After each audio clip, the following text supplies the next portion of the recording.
Hey everyone, my name is Sean Cecil from the Oculus Institute, and today I'm going to teach you guys how to silence the inner judge in your mind that's holding you back.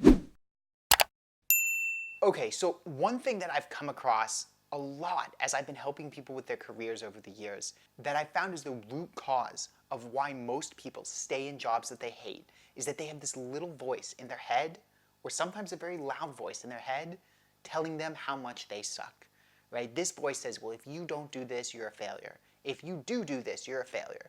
If you're a failure because you did this in the past. It's like this little bully or big bully in your head holding you back. I call this voice the inner judge.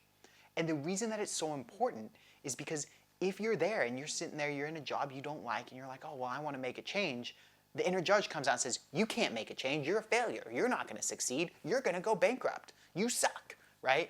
And ultimately, it's all bullshit. None of it's real, but that inner judge holds you back. That inner judge keeps you stuck.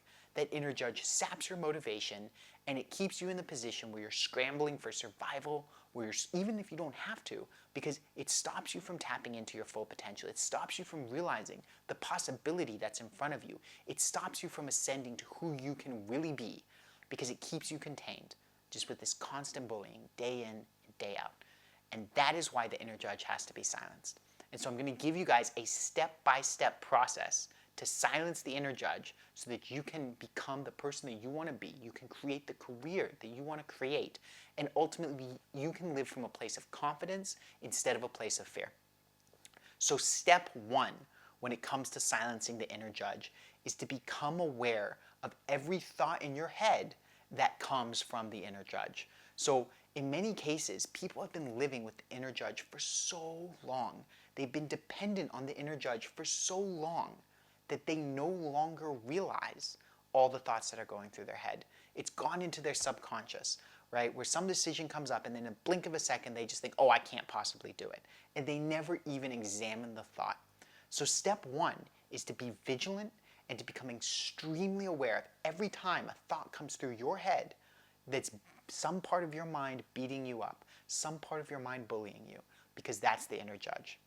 Now, the second step is you want to actually disidentify from those thoughts. So there's a big difference between saying, I beat myself up all the time, and saying, the inner judge is beating me up all the time.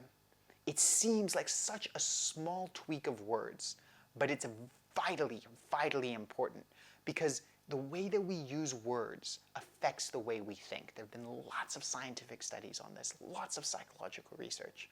And if you're saying, I'm beating myself up, you now open the scope to blame yourself for beating you up. And it creates this vicious cycle where you just keep doing it because you go, oh, I'm beating myself up. I'm such an idiot for doing that. That's the inner judge all over again. You're just feeding it more and more and more energy. But if you say the inner judge is beating me up, then suddenly at a subconscious level that shifts, because now it's not you, it's some other entity. And that entity is separate from you, and it therefore is not given the mental energy. And the neurons that were firing in a particular order now have to fire in a different order.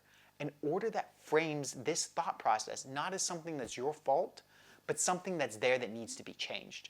And that opens the scope for action.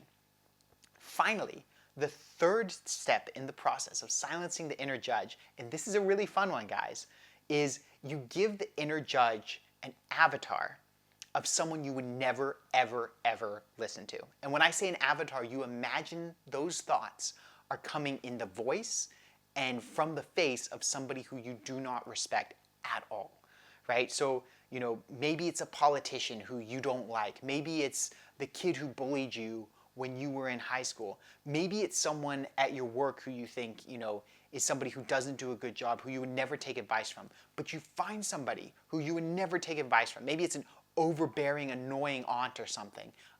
I don't care, whatever it is, you pick that person, and every time that voice comes up, you imagine that person saying it to you. You imagine their face, you imagine their voice.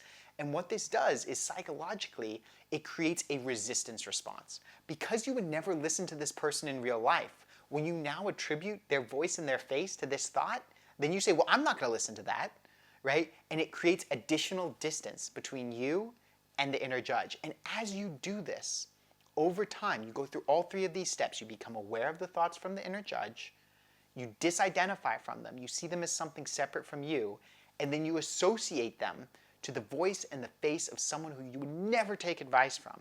As you do this over time, it will start to shift the neural patterns in your brain. Suddenly, the neurons that used to fire down this one particular pathway will be doing something else. The resistance response will grow stronger, and your confidence will grow stronger, and the fear and the sense of failure that's been holding you back will grow weaker. And that is the key that opens up a world of potential. And from that place, now you're no longer dependent upon one employer. Now you're no longer afraid to make a change because you have a sense of power. You have a sense of the ability to control your own destiny. And now you can start going for what you really want. And so once you get to that place, the next step, if you want to have a career that really inspires you, is now you actually start going through the process. You get clear on what you want. You start planning out the process to get there. You go through the execution. You learn how to sell yourself, whether it be in a resume or whether it be in your business, right? And you do that work because you're doing it from a place of security in yourself and a sense of worthiness in yourself. And so if you guys want to learn more about that process, then I've got a free presentation for you. Just go to www.oculusinstitute.com/workshop.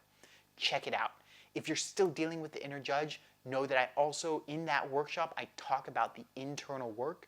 I have a process called psychohacking that we use that I found to be more effective at dealing with the inner judge than any other process out there. And I've given you the highlights of it right here.